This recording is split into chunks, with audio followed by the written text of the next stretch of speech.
There is a nice dua mentioned in the Hadith literature which tells us what he would sometimes recite before going to bed.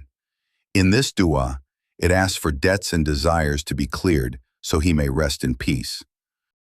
Suhail reported that Abu Saleh used to command us in these words: "When any one of you intends to go to sleep, he should lie on the bed on his right side and then say,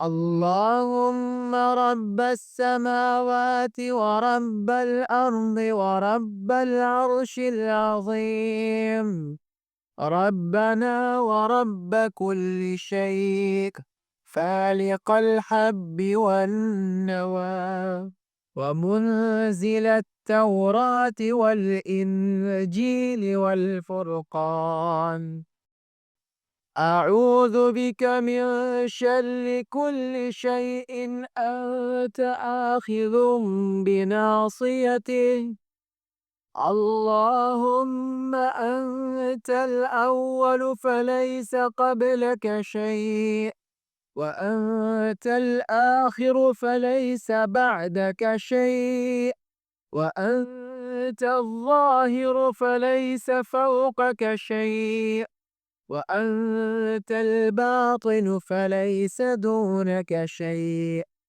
اقض عنا الدين وأغننا من الفقر."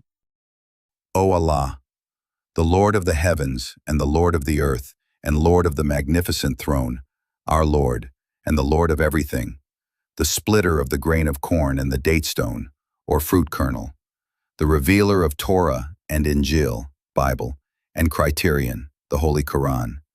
I seek refuge in thee from the evil of everything. Thou art to seize by the forelock. Thou hast perfect control over it.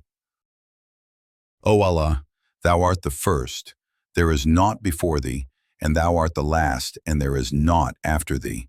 And thou art evident, and there is nothing above thee. And thou art innermost, and there is nothing beyond thee.